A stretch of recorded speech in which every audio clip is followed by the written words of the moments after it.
నమస్తే welcome to box office. Koratala ఏ ముహూర్తాన మెగాఫోన్ పట్టుకున్నాడో ప్రతి సినిమా ఆలస్యమే, హిట్ కొట్టినా గ్యాప్ తప్పడం లేదు. అదేంటో గానీ ఈ సక్సెస్ఫుల్ డైరెక్టర్ అందరికీ లోకువే. వెయిటింగ్ లో పెట్టడం హీరోలకు డేట్స్ ఎప్పుడిస్తారా అని ఎదురు చూడడం కొరటాలకు అలవాటైపోయింది. 2 ఏళ్లుగా దేవర 2 కోసం వెయిట్ చేసిన దర్శకుడు విసిగిపోయి బాలయ్య కాంపౌండ్లోకి వచ్చేశాడా? Watch the story. 2013లో మిర్చితో దర్శకుడిగా పరిచయమైన కొరటాల శివ ఈ 16 ఏళ్లలో తీసింది 6 సినిమాలే. ఒక్కో సినిమాకు 2 ఏళ్ల కంటే ఎక్కువ టైం తీసుకున్నాడు. దేవర తర్వాత వచ్చిన 2 ఏళ్ల గ్యాప్ 3-4 ఏళ్లకు చేరకుండా బాలయ్య సినిమాతో కవర్ చేస్తున్నాడు. దేవర 2 ఎప్పుడు మొదలవుతుందో తెలియదు. అసలు ఈ ప్రాజెక్టు ఉంటుందో లేదో కూడా తెలియదు. దేవర 2 నుంచి బయటపడడానికి బాలయ్య కోసం కథ రెడీ చేసుకున్నాడు కొరటాల. రాజమౌళిలా భారీ సినిమాలు తీయకపోయినా కెరియర్ చాలా స్లోగా సాగుతోంది. భరత్ అనే నేను రిలీజ్ తర్వాత ఎవరిని డైరెక్ట్ చేయాలి అన్న కన్ఫ్యూజన్ లేకుండా చిరంజీవితో సినిమా కమిట్ అయ్యాడు కొరటాల శివ. అయితే చిరంజీవి సైరాతో బిజీగా ఉండడంతో మెగా డేట్స్ కోసం 1.5 ఏళ్ల వెయిట్ చేయాల్సి వచ్చింది. భరత్ అనే నేను వచ్చిన 4 ఏళ్లకు ఆచార్య రిలీజ్ అయ్యింది. ఆచార్య ఫ్లాప్ తో దేవర స్క్రిప్ట్ ను రీరైట్ చేయడంతోనే 1 ఏడాది గడిచిపోయింది. దేవర హిట్ అయినా వెంటనే దేవర 2 మొదలు కాలేదు. ఇంతలో వార్ 2 డ్రాగన్ తో ఎన్టీఆర్ బిజీ అయిపోయాడు. కొరటాల మరో మూవీ తీయకుండా దేవర 2నే నమ్ముకొని ఉండిపోయాడు. అయితే 2027 జూన్ 11న డ్రాగన్ థియేటర్స్ లోకి వస్తోందని నిర్మాత అప్డేట్ ఇవ్వడంతో తారక్ ఇంకో ఏడాది అందుబాటులో ఉండడు అని తేలిపోయింది. దీంతో కొరటాల యూటర్న్ తీసుకొని బాలయ్యకు కథ వినిపించగా ఓకే చేశాడని తెలిసింది. అఖండ 2 తర్వాత బాలయ్య గోపీచంద్ మలనేని దర్శకత్వంలో నటిస్తున్నాడు. ఆ తర్వాత సినిమా కోసం 3 దర్శకులు పోటీ పడుతున్నారు. నాంది ఫేమ్ విజయ్ కనకమెడల, సరిపోదా శనివారం దర్శకుడు వివేక్ ఆత్రేయ లైన్ లో ఉండగా కొరటాల కథకు ఇంప్రెస్ అయిన బాలయ్య గ్రీన్ సిగ్నల్ ఇచ్చేశాడు అని తెలిసిందే.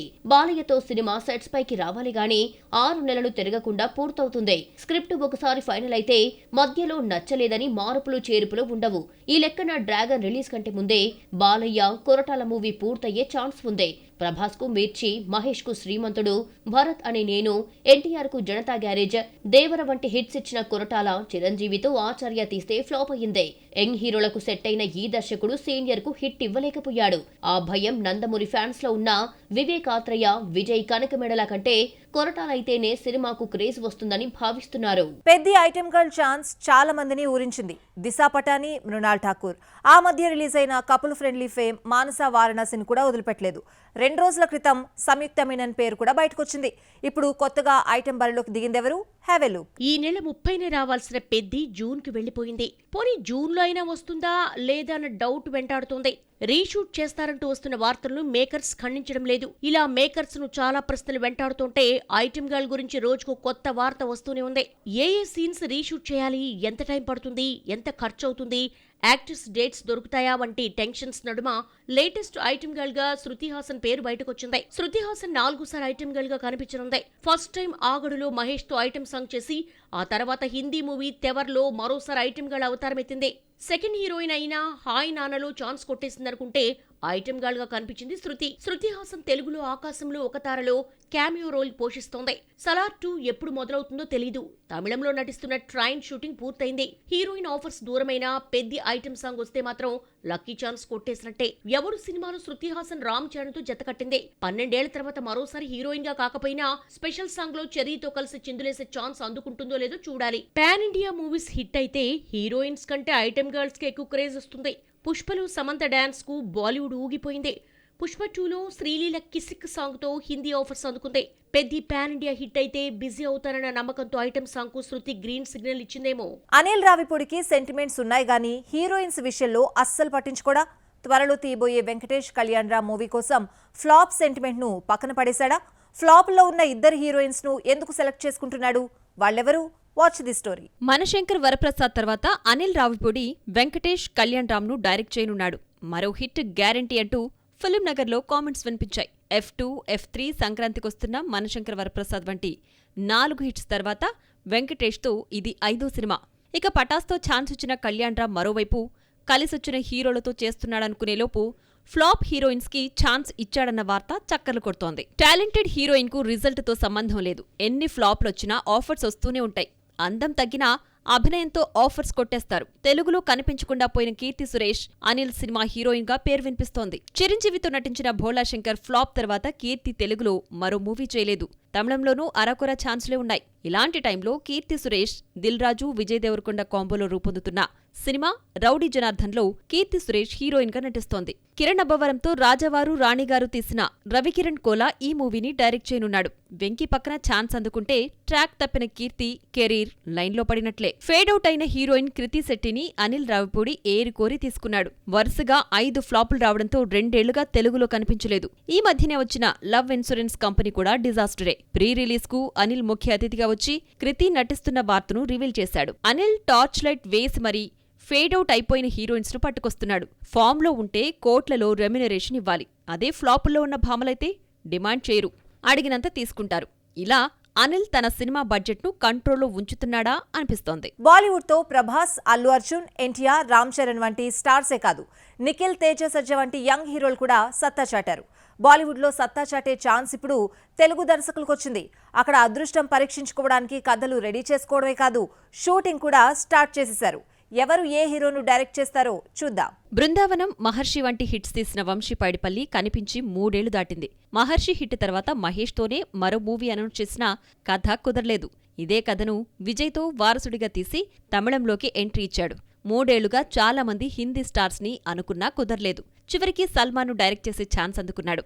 నయనతార హీరోయిన్ గా దిల్ రాజు ఈ సినిమాను నిర్మిస్తున్నాడు. కార్తికేయ 2తో హిందీలో క్రేజ్ తెచ్చుకున్న చందు మొండేటి హిందీ సినిమా డైరెక్ట్ చేయనున్నాడు. తండేల్ తర్వాత మహావతార్, నరసింహల, వాయుపుత్రను అనౌన్స్ చేశారు.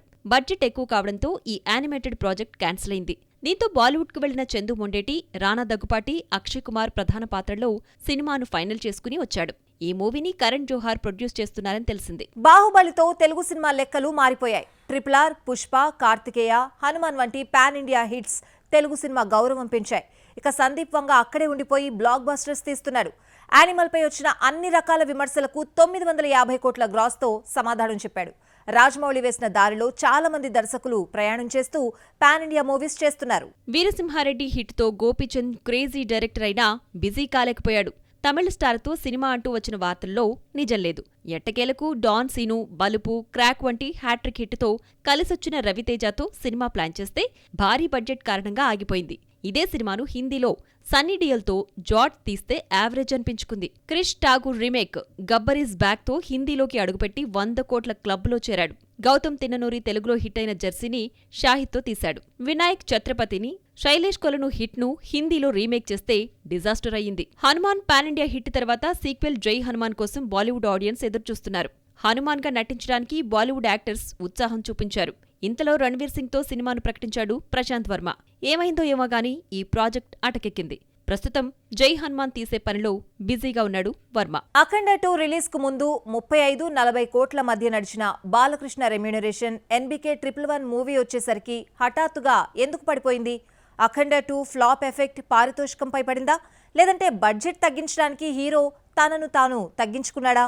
Watch the story. బాలకృష్ణతో సినిమా అంటే రిస్క్ తక్కువ, సేఫ్ ఎక్కువ. అనుకున్న బడ్జెట్లో తీసి పాజిటివ్ టాక్ వస్తే మంచి లాభాలొస్తాయి. అయితే డైరెక్టర్స్ బాలయ్య సినిమాలపై ఎక్కువ ఖర్చు పెట్టించి బడ్జెట్ పెంచేసి మొదలు నరికేస్తున్నారు. అఖండలా అఖండ 2ను కూడా లిమిటెడ్ బడ్జెట్లో తీస్తే హిట్ అనిపించుకునేది. 50-60 కోట్ల మధ్య ఉండే బాలయ్య సినిమా బడ్జెట్ను 200 కోట్లకు తీసుకెళ్లారు. దీనికి తగ్గట్టు థియేట్రికల్ బిజినెస్ ను భారీ రేట్లకు అమ్మడంతో అఖండ 2 నష్టాలు చూడాల్సొచ్చింది. అఖండ, వీరసింహారెడ్డి, భగవంత్ కేసరి, డాకు మహారాజ్తో బాలయ్య వరుసగా 4 హిట్స్ కొడితే 5వ సక్సెస్ కు అఖండ 2 బ్రేకులేసింది. హై బడ్జెట్టే అఖండ 2 కొంపముంచడంతో నెక్స్ట్ మూవీ NBK 111 బడ్జెట్ విషయంలో జాగ్రత్త పడుతున్నాడు బాలయ్య. దర్శకుడు గోపీచంద్ మలినేని ముందుగా హిస్టారికల్ స్టోరీ చెప్పి ఒప్పించాడు. పీరియాడికల్ మూవీ కావడంతో భారీ సెట్స్, VFX, భారీ యాక్షన్ ఎపిసోడ్స్, ఇలా బడ్జెట్ 200 కోట్లు దాటేస్తోందట. అఖండ 2 ఇచ్చిన షాక్తో మనసు మార్చుకున్న బాలయ్య సినిమాను 70-80 కోట్లతో పూర్తి చేయాలని, అలా అయితేనే మూవీ చేద్దామని కరాఖండిగా చెప్పేశాడు. దీంతో బడ్జెట్ లిమిటేషన్ కు తగ్గ కథను రెడీ చేసుకున్నాడు గోపీచంద్. అఖండ 2 గుణపాఠంతో బాలయ్య వెనక్కి తగ్గాడు. బడ్జెట్ తగ్గించడంలో భాగంగా తన వంతు రెమ్యూనరేషన్ కూడా తగ్గించుకున్నాడని తెలిసింది. అఖండ 2 కోసం 40 కోట్లు తీసుకున్న బాలయ్య సినిమా రిలీజ్ వాయిదాతో తనకు రావాల్సిన మొత్తాన్ని వదిలేసుకున్నాడు. గోపీచంద్ మూవీ కోసం 28 కోట్లు తీసుకున్నాడు అన్నది ఇన్సైడ్ టాక్. ఏకంగా 12 కోట్లు తగ్గించుకుని తన వంతు బడ్జెట్ను కంట్రోల్ చేశాడు. ఎన్బికే 111 బడ్జెట్ను కంట్రోల్ చేయాలంటే బాలయ్య ఒక్కడే రెమ్యూనరేషన్ తగ్గించుకుంటే సరిపోదు. మిగతా నటీనటులు తగ్గించుకోమంటే తగ్గించుకోరు. ఇమేజ్ను బట్టి తీసుకుంటారు. South India number 1 heroine Nayanthara Balayya cinema కోసం 8.5 కోట్లు ఫిక్స్ చేశారు. బడ్జెట్ కంట్రోల్లో భాగంగా నయనతారను భరించలేకపోయిన టీం 1.5 కోట్లు ఇచ్చి కాజల్ని తీసుకునే ఆలోచనలో ఉన్నారట. సో చూసారు కదా, ఇది వాటి బాక్స్ ఆఫీస్. మరిన్ని అప్డేట్స్ తో రేపటి బాక్స్ ఆఫీస్ లో మళ్ళీ కలుసుకుందాం. Until then keep watching NTV.